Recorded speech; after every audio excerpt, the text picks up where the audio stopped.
was I out here? A visit? Oh, did you go to the meeting? What? Hi, good evening. It's Monday night, and if you're here, then you have joined us at the right time here because this is the CARES program. That's Communities and Relatives Empowered for Support. And we operate here out of Cornerstone Church, ATX, here in Lakeway, and we're very, very grateful for all of you who are here in person and for those of you who are joining us online. If this is your first time here, please know that the CARES program was designed with a very specific purpose. It was to build a community for those that have been touched by addiction. These are the family members, these are the parents, these are the siblings, and for tonight's topic, these are the children of those that are struggling in recovery. So our goal here is to create a space where you can have support, be able to hear from experts and have education, and also have resources provided to you. We want to create a safe environment where people can share and connect with one another. And to that, every Monday night, we gather around an expert speaker that shares. And tonight, I'm very happy to welcome a returning speaker, Professor Mayan Herman, who's been with us before. Professor Mayan Herman is a licensed clinical social worker and supervisor with great experience working in substance abuse treatment, a presenter who's presented at many conferences, and comes here sharing a lot of practice wisdom and practical experience and tools to help families there in recovery. So let's welcome Professor Mayan Herman. Thank you. Yeah. Mayan, one of the things that we were really excited about having you here to talk about is we have had over a year's worth of speakers that have come up on this stage, and they've talked about everything from brain science of addiction to couples and relationship issues to advice on how to help your children, young and older, when we're dealing with boundaries. But we've never had a topic quite like the one we're about to talk about tonight, which is specifically what happens when you're the child of a parent who's going through addiction. So as a professional, how often do you see that dynamic? A lot. Every single job I've had in social work, I've been working with kids who have lived with loved ones, parents, siblings with addiction. And what we'll talk about today are there very specific traits that some children pick up because of those dynamics and how it impacts the whole family structure. So that's something I'll talk about today too. Right. Yeah. Well, we'll dive in right now. So Cool. when you talk about kids who have these kind of traits, what are some of those common things that you see in kiddos who have had parents with addiction? A lot of traits I've seen, and this is not for everyone, but just really common traits are people pleasing traits. Having a parent or a loved one with an addiction has a huge impact on a kid's self-esteem, their identity. So that's something I'll talk about today in the presentation is identity gets impacted because so much of your energy goes into worrying for a parent or a sibling, worrying if they're going to come back, what's going to happen to them. And so you don't get a chance as a child to really develop and have that autonomy to develop that. So there's a lot of caregiving roles that you can take. We'll talk about different categories of roles that some children have. Some children end up becoming adults, like parentified kids at a really young age. Some kids take care of all their siblings and they take care of all the financial stuff. I've worked with a lot of kids who had to pay all the bills for their parents, start working at a young age. And then there's other kids that shut down, which is a neurological response and like a nervous system response. And they can just stay isolated. And it impacts their relationships growing up. It impacts your self-worth, your ability to communicate with other people. And it's chronic stress for kids to go through that. So when you say about that chronic stress of these children, they spend a lifetime with their parents, right? Their early developmental formative years. So do they go through the same stages that everyone else goes through? And how is it different for them? Yeah, childhood development is completely impacted. And not just with addiction. This could be a parent living with disabilities. It could be a parent that's not mobile. It could be in any situation, right? So what we'll talk about today can apply to any kind of family system that's impacted by mental illness, addiction, any kind of medical issues. But what happens is your stages of development, like for most of us, get impacted and sometimes stagnated. And sometimes you don't actually get to naturally enter a stage of childhood development, depending on what age you are, because you're taking on adult roles. and because of the anxiety and the worry about the family, and if whether they're going to stick together or not. So that's some of the other things I'll talk about too, is like those periods of your life where you're supposed to be having imagination, exploring, and playing. Some kids don't always get that, or they're doing it on their own. And so when I've worked with adults in therapy and in treatment centers, I've started to notice that that play side, that imagination inner child side never got activated. And so my experience working with elementary kids actually was really helpful in working with adults who are trying to get sober, because I realized, like, wow, everything you do with kids, they need. They didn't have that playtime. They didn't have that time to like create.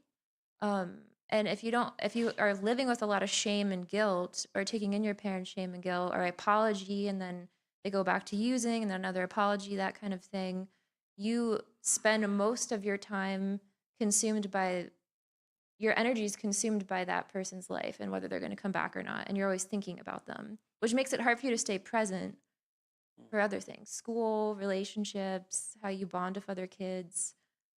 It's different for all kids, though. I've seen all sorts of different kinds of reactions. Well, and I like how you started talking about that anxiety that sometimes these kids feel because of the, I don't know if my parent is coming back. And, parents are supposed to be our anchor, our foundation. They're supposed to protect us. But when you have a child who's having to protect the family member, they tend to grow up pretty fast, right? Yeah, very So on the fast. outside, you see someone who's pretty functional, they're doing really well, they might be very mature. Oftentimes, it sounds like they get rewarded for being so good at taking care of stuff. Is that a bad Yeah. thing? It is. And sometimes you'll get kids, and you've probably heard this before, you're so mature for your age. Like I remember working with a 7-year-old, and the teachers would always be saying, "Man, she's so mature and she's helping everyone." And I was thinking, I know this whole family history, and that was the thing in schools, is you always had to keep it confidential and stuff, but I'm like, I know what this kid's going through. Actually, the maturity is not great, right? In my mind, to me, it makes me sad, because I know she's taken on so many roles in the family, and she's taking care of her little 3-year-old sister.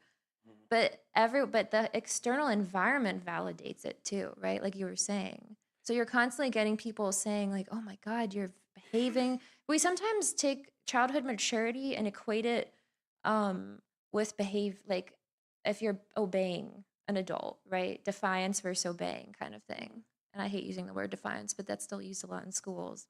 So I've noticed that over time, which is confusing for a kid, because we're not really focusing on them as a person. We're focusing on if they're following the rules or not. So the irony is that these kids who are behaving so well, they're being applauded for taking on tasks that normal kids wouldn't be doing, or not normal, but like kids, and Hmm. generally speaking, you would say they don't handle this, but they seem to jump into that. There's this kind Yeah. of reward. Is that a trauma response? Definitely. It's definitely a trauma response, is fixing things. That's one of the roles that exists as like a family hero role we've heard before, or sometimes can be the same as chief enabler, which I know sounds kind of harsh, but what happens if the child in the family becomes a family hero, they're like the glue of the family. They neutralize, they step in during fights, they break up fights, they try to make everyone feel better. So as a kid, if you spend your whole life trying to make your parent feel better when they're down, or when they're not able to get, they're in a period where they're going through depressive, or they're anxious, that kid is the one who's their therapist most of the time. And so you spend all that time worrying, and then when you're in school, you might be spending all that time worrying about what mom or dad or sibling is doing. So it consumes so much of your energy. So then the part of the brain, that the frontal cortex, that's, to do with emotional regulation, that kind of stuff, that gets thrown off. And also it can impact the amount of gray matter you have in your brain and your frontal cortex. So walk me through that. When you say gray matter and impacting in brain development, what does that mean? Yeah, so when we experience trauma, we can lose gray matter, and it can also grow back, which helps with like neuron connectivity, our cells understanding each other, connecting to our our neurotransmitters. And so when we experience like a traumatic brain injury or trauma in our childhood, or it can be a parent excessively screaming in your face, or any kind of physical sexual abuse, we can lose some of that brain mass, and our brain actually changes shape depending on that trauma, and it can be repaired. But because the brain can change shape, it's called brain plasticity, right? Like our brain is pretty much malleable, it changes over time. That frontal cortex, that ability to like regulate your emotions, to problem solve for yourself becomes a problem because you're always prioritizing someone else. So you could be like a fantastic problem solver, neutralizer for other people. Now I'm just talking about the field of social work Yeah, where we yeah. tend to go into it to fix our own problems, you know? But you can become excellent at helping someone else. And when it comes to taking care of yourself, it's really hard. Wow. So you may see social workers, counselors, um, people in the medical field, people who just are naturally so good at helping others, and we have no idea that they're struggling Yeah. with trauma and all the anxieties and childhood traumas. Hmm. So, what happens when you see an adult after all these decades and they've functioned so well helping everyone else? Where are the signs where things start to break for them? I've picked up on it's hard to unsee once you start studying it. So in social work, we study internal family systems. Have y'all heard of that? Where you study like the hierarchy of the family, the structure of it. You study like the attachments, the relationships with mom and dad, siblings, everyone's role, like the roles we're talking about. Um, and I start picking up on it because I can see people's work ethic, right? So, like, as a social worker, when I see, and I've done it to myself, where you burn yourself out because you have very little compassion for yourself, but excessive amount of compassion for other people because that's what you're used to. So, that kid, that 8-year-old kid that is so mature for her age, I wonder about her as an adult because that's so much chronic stress. How is she going to have compassion for herself? So, those workers who are great at their job, they might not have any kindness for themselves. They might not, they have trouble with dopamine regulation. So that's another thing that gets impacted is ability to like feel satisfied by things. Mhm. So you might get your satisfaction or dopamine hit from helping others. And I've had the same issue where that was a lot of my identity was helping people until I had to step back and get my own help and realize, wow, that's not healthy though, if that is your entire identity. Right, and you mentioned earlier too about self-esteem and how things are impacted and finding your worth around helping others, Mm-hmm. but then missing that you are worthy of being helped as well. Yeah. So, when you talked about roles and that you have this hero that comes in, are there other roles that you see some of these adult children with parents of addiction? Yeah, definitely. So there's also a lost child role we've probably heard of, where it's a child who isolates more, they keep to themselves, they shut down, they might be called weird, they might get made fun of by other kids, that they tend to be sometimes very artistic with and a huge imagination. Some of them end up being writers or, that kind of thing I've noticed.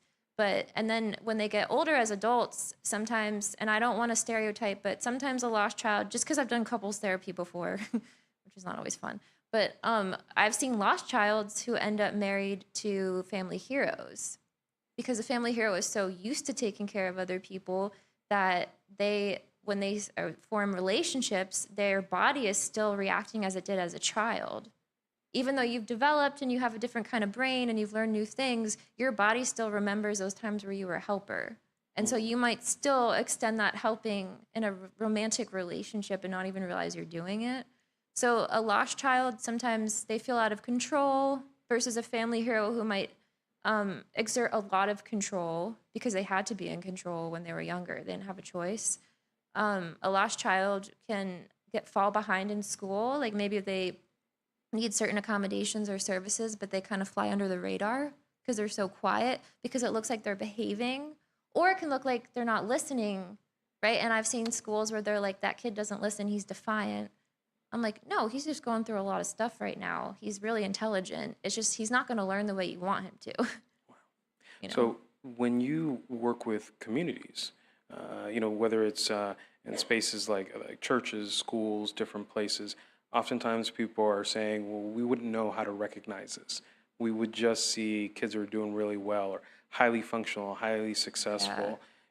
What would you say would be things that leaders in all these different community spaces should be looking for?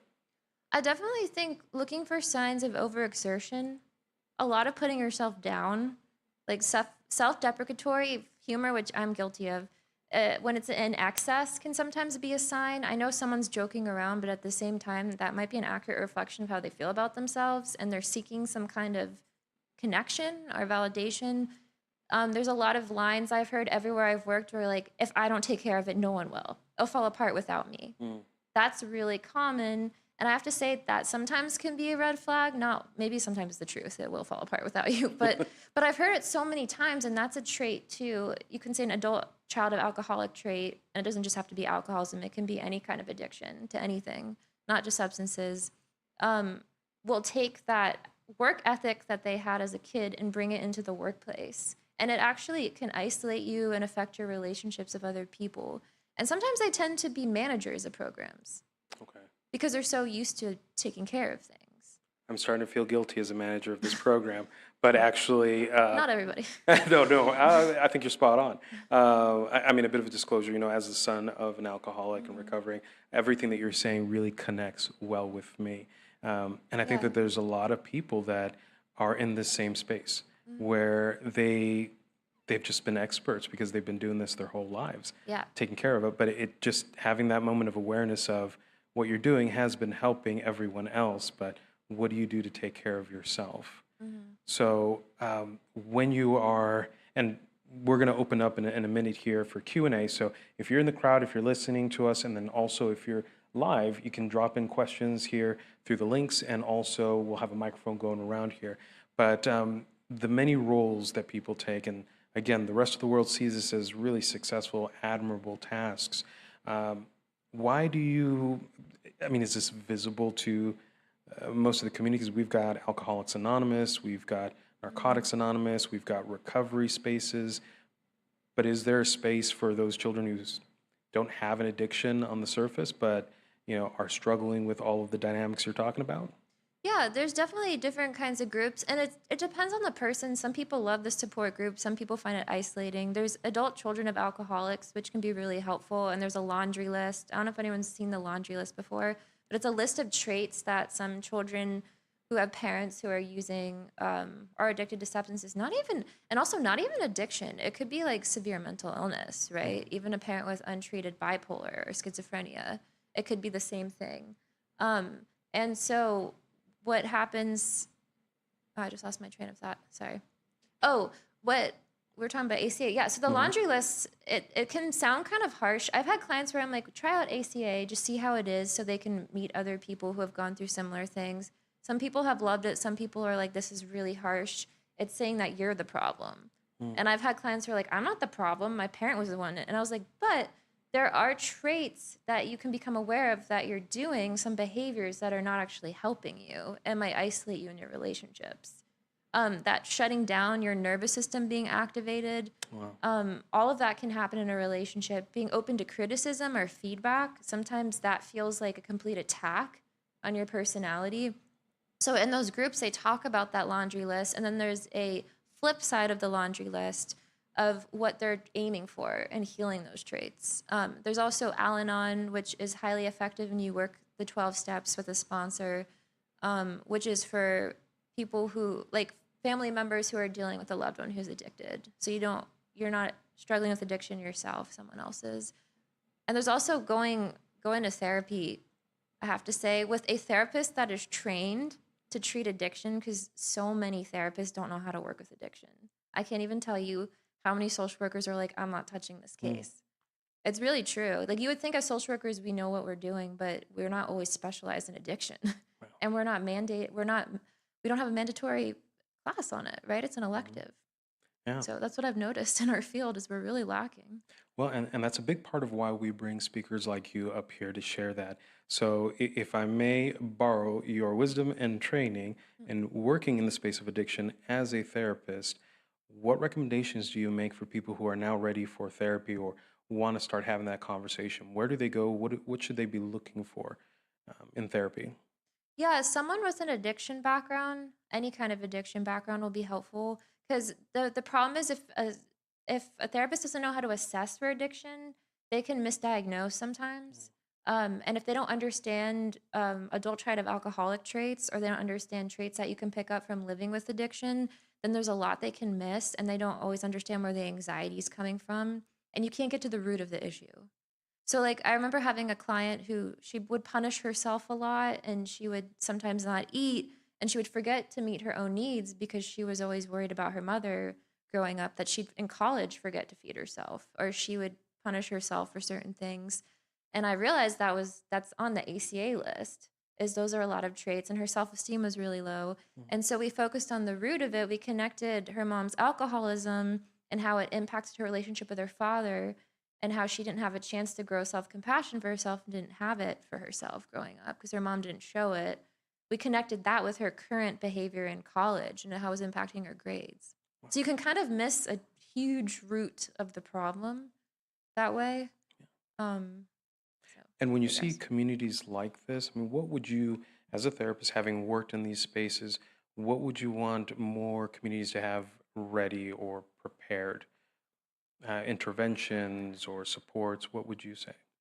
Yeah, I think I would love to see more of a combination of, even if you don't like 12 steps, like a variation of 12 step can be really effective with clinical. I don't always see, you see that dual diagnosis treatment in treatment centers, but to be honest, when you work in a treatment center, it can be pretty divided because you're working with recovery specialists and people who run AA meetings versus clinical, which can get too clinical. Mm. So I sometimes find on our side, we sometimes are isolating ourselves from being part of those communities. Yeah. You shared a phrase, dual diagnosis. What does that mean? Impact that or unpack that for us. Yeah, treating mental illness and addiction, for the longest time, it was just treating addiction. You would go to treatment and they won't even talk about your mental health. And there's still places like that, but it's growing a lot now that there's dual diagnosis. But it's still a problem. If you don't have insurance and stuff, it's really hard to get both treated. How when you spoke earlier about the person being a hero and taking care of others, and then saying to themselves like, "I'm not the problem, someone else is the problem," right? If they're so used to being the caretaker and identifying someone else, and for the first time they're seeing how they're part of this, I guess, equation or system of that, how how often do you see people like that actually connect with others and see others who are also struggling in the same space? It's hard because you have to start. It's almost like that first step in the 12 steps is you kind of have to like give up control for a little bit and understand that you don't know yourself completely and learn with someone. So it's a lot of letting go of control, which is really hard to do when you've grown up without any control or too little control, or you were the one in control and you were the one who's the parent. So having to be parented yourself and giving compassion is sometimes hard. It doesn't translate sometimes. And I've had clients who've gotten angry at me because I like praised them, complimented them, told them they were doing well, and they're like, "I don't like when you do that because I don't feel anything." Mm. And I'm like, "Well, I that makes sense though because your brain doesn't attach to things that you didn't grow up with as much. So if you didn't grow up with any compassion, or it was very up and down and dysregulated, and mom was here one day, the next day she was gone, or you never knew what the part boyfriend or girlfriend coming home, that kind of thing, or if you had to lock yourself in your room and stay there all night, that kind of dynamic, it's very hard for you to understand why you deserve compassion. And it's not something you can just tell someone through compliments. You have to help them like gain an identity and gain autonomy over their feelings and their thoughts, because those feelings and thoughts are so codependent with the person using. So you never get to have your own feelings and thoughts. I feel like I So digress, but no, no, no, no. This is yeah. this is perfect. I mean, and this is helpful because if someone's coming to you and says, "How can I tell if what I'm doing is helping versus controlling? Mhm. What's the difference?" Yeah, the controlling, I'd say with the client, if you're working with Hmm. them, I'd say the number one thing is looking at all aspects of the person, because you always do a biopsychosocial. Let's look at your friendships, your relationship with your family, and often the relationships with the family are not great. There's like a lack of boundaries. Do you have any boundaries in your life? Usually there's not. Boundaries are very, on and off boundaries, inconsistent ones. Look at how you function at work, your work style, right? But you also always want to aim for what's most important to that person. You don't want to jump in with your own agenda and start pointing things out left and right. You want to focus on what that connects to that person the most in that moment and work from there. And then you want to gain trust. And also, what I've noticed is a lot of people just need help with basic sensory stimulation types of exercises, like grounding exercises, because a lot of kids who grow up with addiction in the household have PTSD and complex, like chronic PTSD. So, yeah, When you say grounding exercises, what does that mean? like learning about the brain a little bit and how to calm your five senses, which I know sounds really basic, but when you're dealing with that much trauma growing up, your senses can get really heightened and you can be very aware of what's going on, or you shut down. Or what happens too is that your dopamine and your oxytocin, we heard like your oxytocin is what keeps you close. That's like that intimacy love hormone, which can actually be good or bad. Studies have shown it's not always, yeah, if there's an excess of it. Your dopamine and your oxytocin um, can get dysregulated and reduce over time. Oh, we can't see it up here as much, but uh, and so it's hard for people to feel satisfaction in a relationship. They might be seeking other addictive kind of behaviors that don't have to be substance related. So there's always some kind of addictive behavior in there. But with the person is you want to just teach them about how the brain functions. Like as a child, if there was a lot of chaos going on, the adults in the family, their frontal cortexes were probably shut down and they're in their feelings all the time, right? Or if you're using, then your behavior is erratic and it's all over the place, depending on what you're using. And so the kid learns how to overuse their frontal cortex and shut down the amygdala. And the amygdala is where you get all your emotions, your fear response. But when you become an adult, that amygdala is overactivated. And so you're very sensitive to certain things. So when I work with people, I wanted to explain that. I was like, let's learn about the brain too. People like learning about the brain. Let's learn about how the brain is and how you're responding. Because if I bring up a certain topic and they get defensive and angry, that's even something to point out, right? I noticed you had a response to that. What happened there? And people don't always know. They're like, no, I didn't. Like, well, I saw it. So I'm just giving you back an observation. So it's teaching you how your body's reacting to stimuli around you.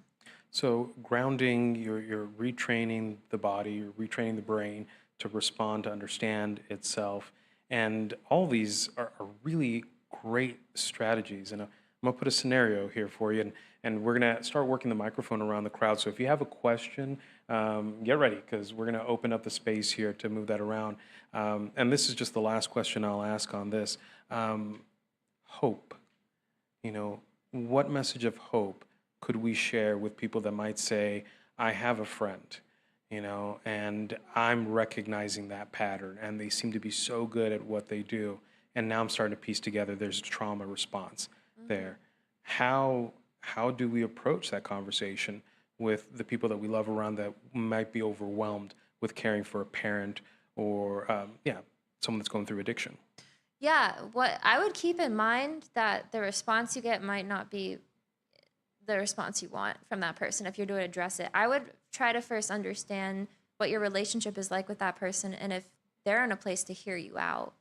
Because you have to build a certain kind of bond with that person to point things out, and not some people will take it as an attack.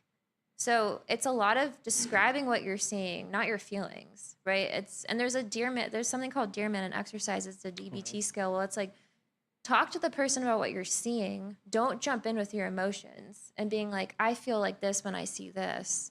Tell them like, I've noticed this is happening, and I'm just wondering how you're doing. How are you taking care of yourself? Do you have time to take care of yourself? And then it depends. It really depends on what your goal is with the person.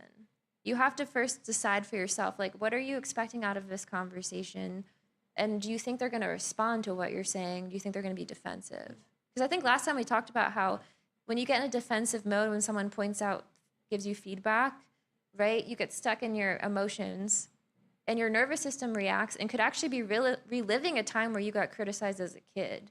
So the severity of your reaction might not match up what's going on in real time. But your body's like, I remember that time when I was told I wasn't good at this, or I was told to shut up, that kind of thing.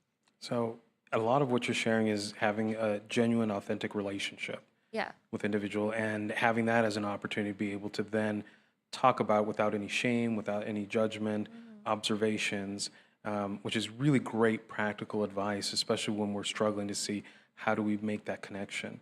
Yeah.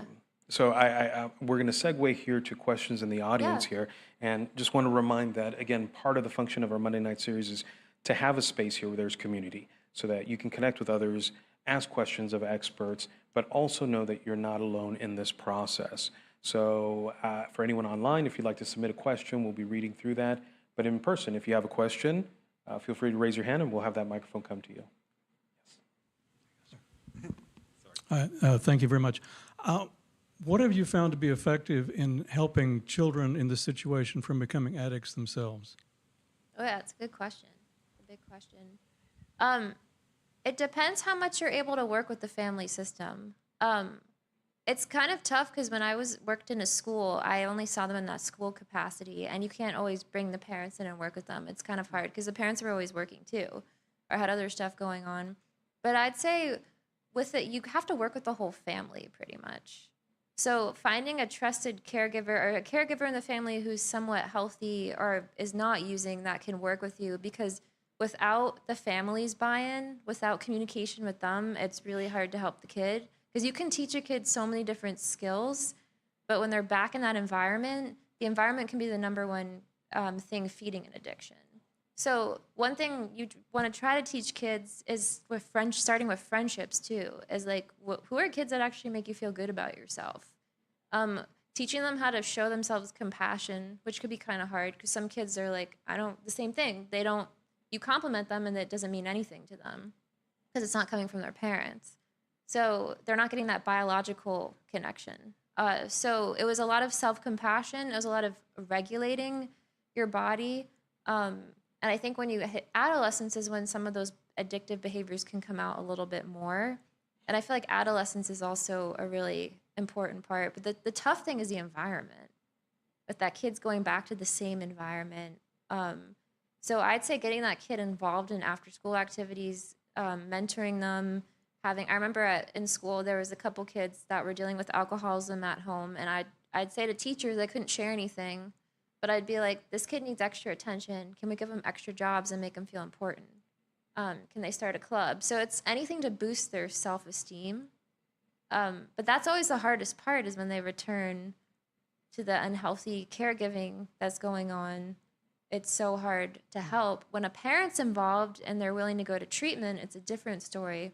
And that can be easier to work with sometimes, depending. So it's self-esteem building. It's teaching them how their body functions. You can do neuroscience with kids, just like real basic, how the brain reacts, how the body reacts. Oh, when you got angry, what happened? Or who else have you seen get that angry before? Because I remember working with a third grader who he would erupt and he would tear down the entire classroom. I remember his teacher spent hours putting up all these, like, making it all fancy, and he ripped apart that entire classroom and destroyed everything she made. And when we would meet together, I'd be like, you are not the person, I've never seen you like that. You were a completely different person. It wasn't you. It was almost like someone was speaking through you. Do you remember what happened? And he's like, no, I kind of blocked it out, which makes me think there's so much going on at home, right, that he got overstimulated. So teaching a kid how to regulate is really helpful, because once they get overstimulated, anything could happen, right? Shut down, get violent, stop talking to people. That's a long answer. So I think starting with like regulation, self-compassion, and making them feel important. So another thing, sorry, one more thing, is positive reinforcement, is because sometimes the systems the kids are around, like in the school system, might not always be positively reinforcing the healthy behavior. Sometimes schools reinforce the stuff that's not great, like we were talking about, you're so mature, or calling kids defiant when they have ADHD, that kind of thing. So recognizing what they're doing well can help avoid like dopamine dysregulation as an adult. So having a kid be able to identify, oh, I did this today, even something really simple, like I opened the door and I didn't drop it out, like slam it shut on the kid behind me, or I passed, like in soccer, right? I passed the ball. So it's like very minor things, which is hard for teachers to do because there's so much, 30 kids in a classroom. So I'd say self-esteem, self-regulation, trying to work with the family as much as possible if you can. And when you're talking with the parents, not focusing on what's not working, but what is working, right? So yeah, there's so much that can go into that. I don't. on forever. Thank you. Thank you. We have the microphone going around. Another question. I had a question for like adults or someone like who's a little bit older and maybe maybe even lost their parents or feel very disconnected from them, where the parents not in now they're on their own, kind of finding their way. How do you approach them in a way that's compassionate and kind of but like allows them to heal? Because it can be hard to find opportunities for them as an adult. Yeah, I know, and the isolation piece can be so hard.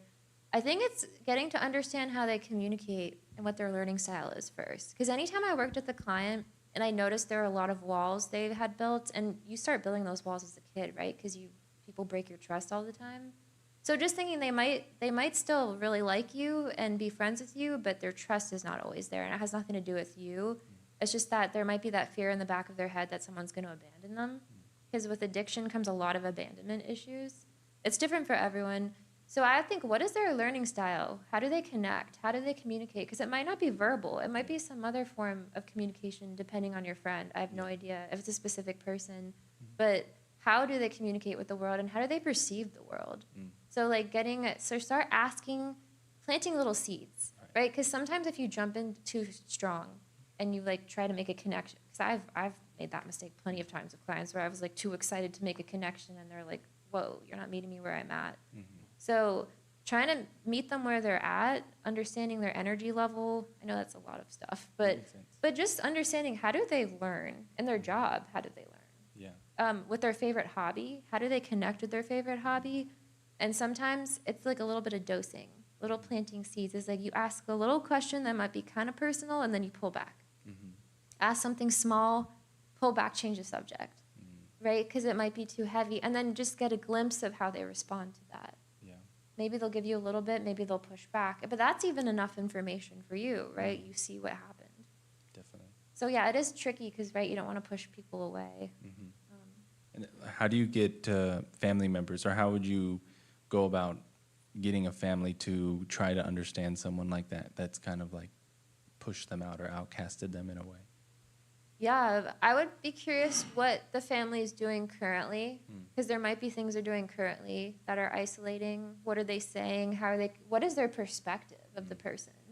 Right? Because I remember when I did family sessions, because I would be working with a client for a couple of weeks, and then family would come in, and it would make a lot of sense what was going on. And I could literally see the addictive patterns in the family, even from everyone, siblings, grandparents. And the family's perception of the client was completely off. What the client was telling me in therapy every week, right? They were feeling like nobody loves them, nobody cares about them, they were abandoned. The family comes in and they're so fixated on that behavior, but maybe not ready to open it. The humble side is not ready to come out. Okay, our part. What was our part? So I would have a lot of parents who were like, you had everything you possibly wanted. You had all your needs met. How are you still blaming us? I'm like, well, there are some dynamics in the family we haven't talked about. And getting that person a voice so they can open up and share it. I think a family, it's how are they speaking about their loved one? What is their goal too? What is their expectation? I think last time we talked, what are they expecting from their loved one as well? Because are those expectations reasonable? Because if that family is having unreasonable expectations about that person and they don't even know where that person's expectations are of their loved one, man, it clashes, and then it creates more distance. I don't know how often we really think about what is that person expecting from me? Or are they expecting, and I just remember so many times families coming in, there's that major disconnect. Families where it worked out is when they were listening. They didn't jump in, they weren't heightened, they were calmer.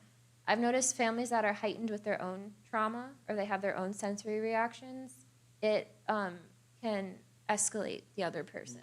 And then I would just see feuds, right? And people leaving the room and slamming the doors.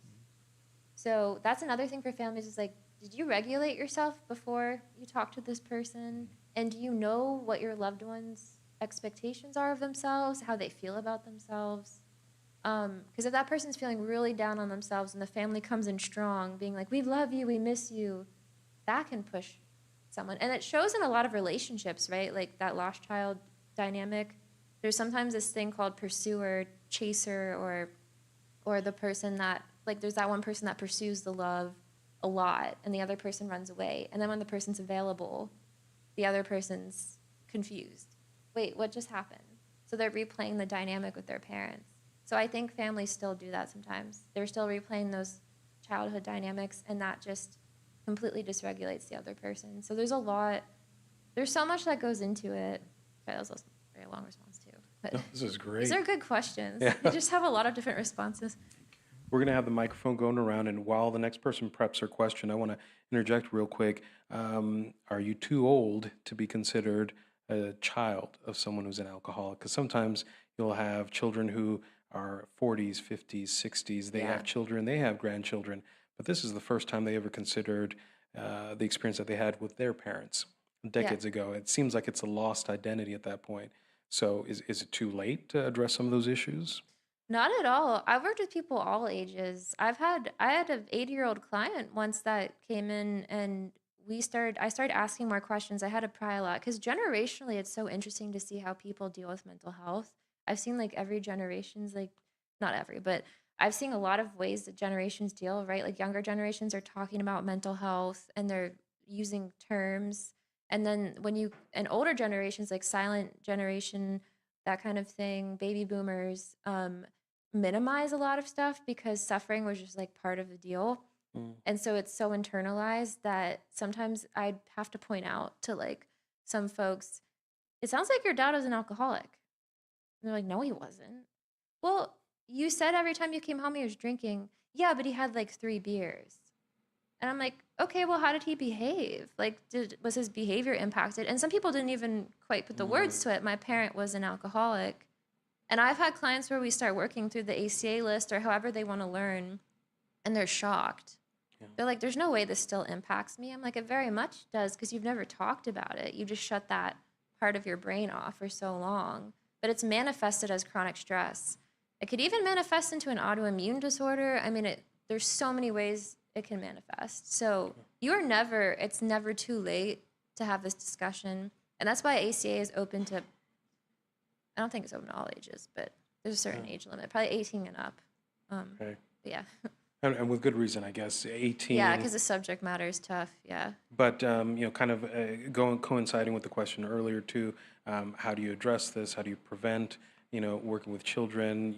You've given us a great game plan of how to work with kids, how to connect them with that, as well as resources for adults moving forward. And I want to leave space for one more question. If there's one more question out there in the crowd, if you're holding on to that, feel free to raise your hand and we'll get that microphone moving over to you. I had a question about like dual diagnosis again, like so someone who is maybe struggling with addiction but also has a dual diagnosis, and you said it's really tough without insurance or maybe even a place to live. So like, have you ever worked with someone who's homeless or about to be or something like that, and also struggling with addiction? Yeah, that's a good question because that's the reality for most people. Is like most people can't afford treatment. And even if you can afford treatment, the relapse rates are pretty high, right? So treatment's not going to fix you. It can help. But also there's some ethics of some treatment centers too that I've dealt with working at them. So I've also worked with people, like you were saying, unhoused who have no insurance. And at that point, it's like safety. Like first of all, establishing some kind of safe place and talking to them about their environment. And sometimes that's impossible to have a safe environment if you're living on the streets, right? And right now, housing in Austin is, like resources for the unhoused are limited right now. There's like nowhere for people to go, so that's tough. So it's what's free, what's affordable. Getting into, I know some people are really reluctant to get to an AA meeting, so I talk about all the different kind of recovery meetings there's like smart recovery, there's communities in recovery, right? Mm-hmm. There's a lot of other options out there that's not just AA. But like try one meeting and see who you meet, right? And you don't even have to say anything. You can just sit there and listen. Or try to go every single day. because if you're out of a job right now, you got time on your hands. So fill it up with meetings and see where you feel like you fit in. Because some people don't feel like they fit in at certain AA meetings or other spots.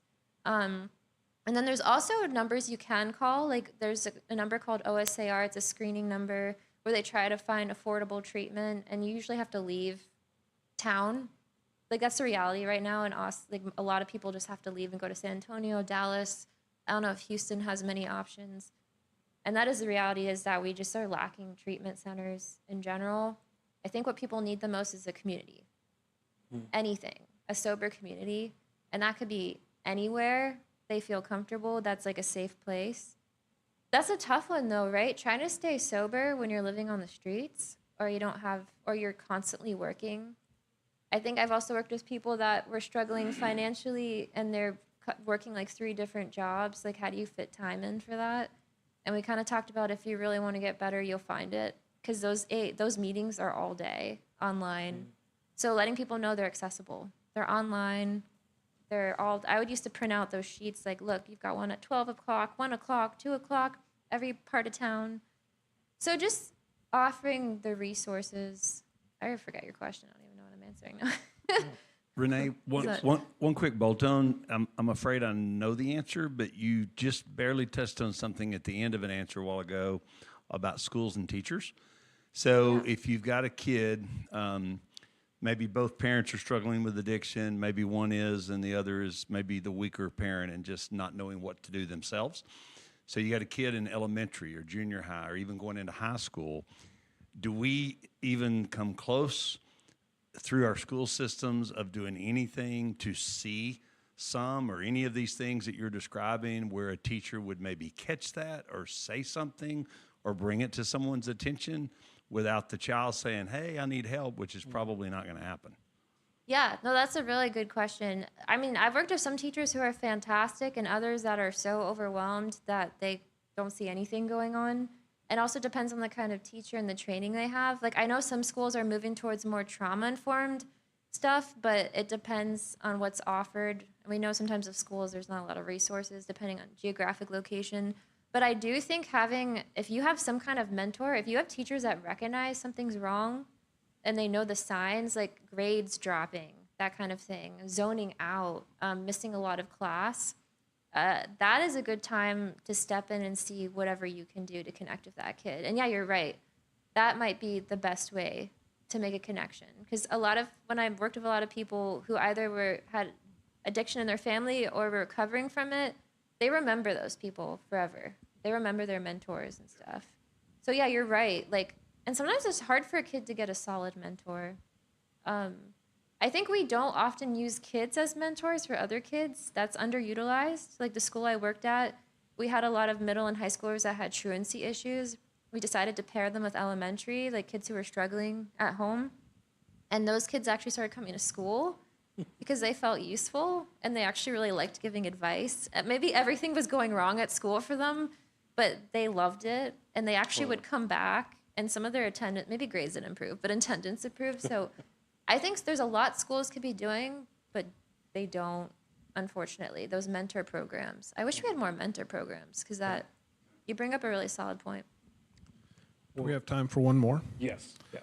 And so, boy, we could hop on the educational model for hours, I'm assuming, only because, right? I mean, so you're bringing up so many good points, and some of the solutions that you sort of touched on here are the economics of are non-existent, right? So they're basically, you're talking about changing bringing the high school kids in and giving them something to do and giving them responsibility, making them feel useful, that kind of stuff, working with how much does that cost? Absolutely nothing, other than just establishing the programs.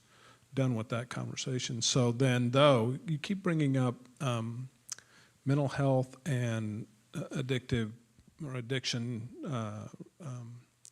Are they mutually exclusive as far as insurance companies are concerned? I don't understand why they only deal with the addiction and not the mental, or vice versa if that's the case. Why is it mutually exclusive? I don't understand the insurance conversation there. Yeah, that always gets messy. So there's a lot of places now are dual diagnosis, so they treat both. So they see it as like comorbidities. They see it together now. So, but for the longest time, like people would get their treatment at hospitals, and there was this medical model that they like sometimes called the bio model because it was just not looking at the whole person. Insurance will cover dual diagnosis. It's just a matter of getting a clinician that knows how to treat it. Because you can get a really fantastic clinician and get your mental health treated, but like if they don't know the signs of addiction or the traits or like some of the internal family systems, you're not getting that kind of care. So that's the hard part, is trying to find a therapist who can meet those needs. And when you're in a treatment center, they have therapists on staff and they have clinical groups and everything. It's just a matter of getting access to that after, right? Because then there's outpatient, there's partial hospitalization. It's so much money. So I think that there's a massive gap right now in disparity, and who can afford treatment and and the quality of care people get is drastically disparate. Yeah. So how close are we? So if I end up with cancer, I get a team, Yeah. right? So whenever I go in, I've got half a dozen people that are dealing with all kinds of esoteric symptoms and things like that on the surface appear disconnected, but they're biologically, through miracle of medicine technology, directly connected. How close are we to establishing the team concept for this type of illness model, recovery model, joined together model? I don't think we do a good job at all of it, because that's what's needed, is a team model. Like you said, with cancer, you have a lot of different doctors and they're communicating with each other, or you hope so, right? So the medical model seems to work in a team, but then and then sometimes a social worker comes into play and they're part of that team process too. With addiction, I don't see that often, just because there's so many medical professionals that don't know how to treat it, and it's also stigmatized for medical professionals, right? Like they have to report stuff to the medical board when they are practicing. So I've noticed that gets stigmatized on a medical level. It kind of bleeds into how they treat their patients. So I wish there's more of that model. Like even when I worked at a health clinic, we had substance use services, there was therapy, medical, and we didn't work hand in hand. There was so much miscommunication. So that's the issue, is we don't have that integrated health model. Like sometimes we see that places, but for addiction, I don't see that often. I don't know if you do, but Yeah, I'm thinking of like eating disorder clinics yeah, where they use DBT, and then they'll yeah, have nursing, they'll have a lot of different disciplines that are involved in there. exactly. But you're right, with addiction, it takes a very special place where they start looking at all sorts of facets. So the licensed chemical dependency counselor, the licensed marriage and family therapist, Yeah. all of that. But you're right, it's not as wide or common just yet. I know, and that's a good point. It's a shame though, because that's very successful. Like you said, and also you have to be able to afford eating recovery treatment. But even Right. when going to treatment, it can be highly effective, like eating recovery center, because yeah, they do have that. You're right, they have that model where they're meeting with different providers and they all communicate. You want your psychiatrist, you want your therapist, you want your doctor to all be communicating. And often as social workers, we're the ones trying to bridge that communication gap. We're the ones calling everyone, getting releases of information, trying to. And it's always was a red flag to me when a doctor, you would call them up, or a psychiatrist, and they didn't really want to hear from you, which is sometimes the case. It's like, this is my client. I treat my client. I do this. I do medication. You do that. But I'm like, no, actually, we can work. So I see a lot of siloing. Like I see a lot of professions that could work together beautifully that don't. I think it's also we just don't have enough integrated health models in how we teach.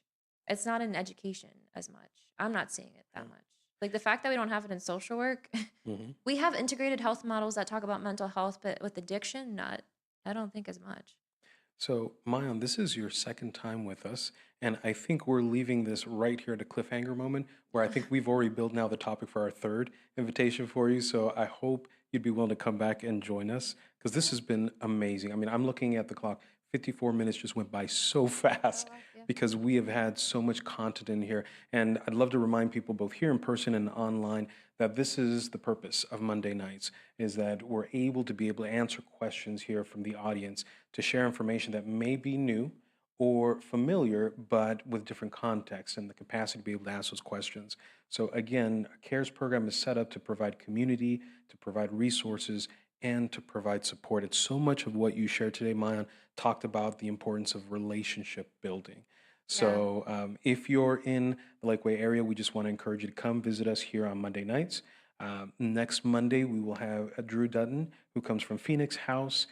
He's been a guest with us before as well. He talks about brain science and the impact on the family, so he'll be returning here. But the whole point is that we want to make sure that this is a safe, confidential space for you to gather information, connect, and if you are here live, the bonus is you get to stick around and ask questions off camera. So we're going to go ahead and end the live streaming portion, but for those of you here in person, if you have questions, Mayan will be available here. Mayan, thank you again for coming and sharing so much with us, and we all grow and benefit from that. So thank you. Thanks for having me. I love talking about this. Got it. And if you missed anything here, don't worry, we're going to have this posted on YouTube. We're on Facebook, LinkedIn, Instagram, and I'm missing one, YouTube. So we're on social media. Please like. If you enjoyed this time, please consider subscribing so that you don't miss any announcements. Feel free to share. We also, throughout the week, also put out content. So you're going to see bite-sized moments from tonight that you can easily share with other friends or family members and spread the word of what's happening here. And also the resources that you heard, we'll have them listed and available so that you can come back to that in a summarized format. So thank you again, everyone, for being here. Mayan, thank you one more time. And as we say every week when we wrap up, this is your first time here, whether online or in person, we have one simple message for you. Welcome home. Thanks for being here with us, and we look forward to seeing you next Monday. Have a good night. Good job.